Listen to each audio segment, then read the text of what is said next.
Hello family, welcome back to my new blog. তা প্রতিদিনের মতো আজকেও সকালে ঘুম থেকে উঠে রেডি হয়ে গেলাম। আমাদের একটা ছোট্ট বিজনেস আছে, আমাদের অফিস আছে, সেই অফিস খোলার জন্য। তা রেডি হয়ে নিচে এলাম। নিচে আসার পর দেখতে পাচ্ছি আমার মা আমার জন্য টিফিন বানিয়ে দিচ্ছে। টিফিনে কী বানাচ্ছে? হ্যাঁ, রুটিগুলো বেশ ভালোই গোল গোল হয়েছে। তা মা এখন রুটি তৈরি করাতে ব্যস্ত আছে। তা আমি আবার বেরোনোর টাইমে দেখতে পেলাম যে আমার বাপি এই ঘরে ঢুকে গেল। বাইরে কাজের উপরে ছিল, তা কাজ থেকে ঘরে ঢুকে গেছে।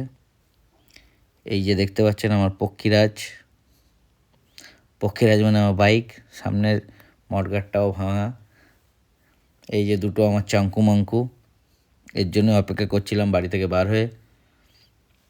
তা ওখান থেকে অপেক্ষা করা শেষের পরে আমার বন্ধুরা চলে আসলো। আসার পরে আমরা 3 বন্ধু একসঙ্গে বার হয়ে গেলাম আমাদের সেই ছোট্ট অফিসটা খুলতে। তা আপাতত ওভারব্রিজ ক্রস করে সাইডের রাস্তা ধরে বাইপাসের দিকে ওঠার জন্য প্রস্তুত নিচ্ছি। তা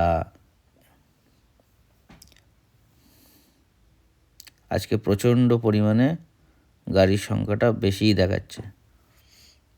তা সাইডের রাস্তা পার করে চলে এলাম আমরা বাইপাস থেকে আমরা যাচ্ছি সোজা সামনে। ওই আমার গাড়ি চালিয়ে যাচ্ছে আমার বন্ধু। ফাইনালি চলে এলাম আমার অফিসে। তা আপাতত আমি অফিস খুলতে ব্যস্ত, কিন্তু দুর্ভাগ্যবশত কোনো কিছু প্রবলেম হচ্ছে তালাটায়, তাই একটু লেট হচ্ছে। ফাইনালি অফিসটা খুলে দিলাম। এইটা আমাদের একটা ছোট্ট অফিস, আমরা 3 বন্ধু এটাই চালাই।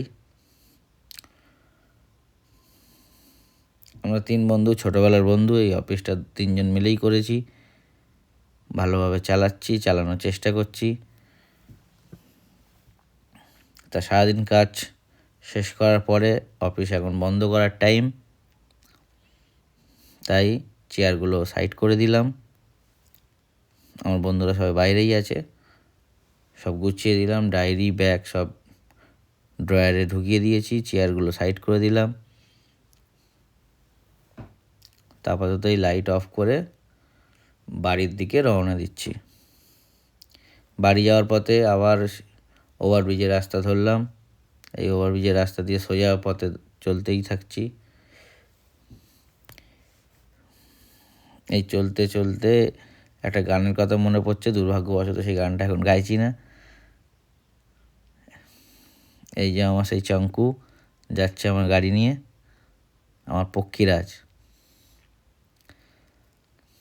তা বাইপাস ওভারব্রিজ থেকে কমপ্লিট করে চলে এলাম মেন রোড কমপ্লিট করে বাড়ির রাস্তায় একটা জায়গায় দাঁড়ালাম ঘুগনি খেতে।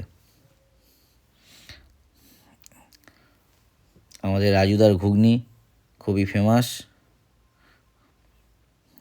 তা আমরা সবাই ঘুগনি খেতে ব্যস্ত। আমার ঘুগনিটায় আমি নিয়েছি প্রচণ্ড পরিমাণে লঙ্কা।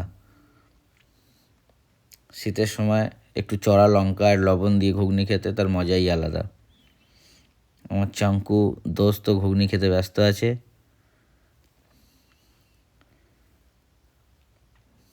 আমার ঘুগনিটাতেও আমি প্রচণ্ড পরিমাণে লঙ্কা নিয়েছি। ফাইনালি আমি ঘরে চলে এলাম। টাটা।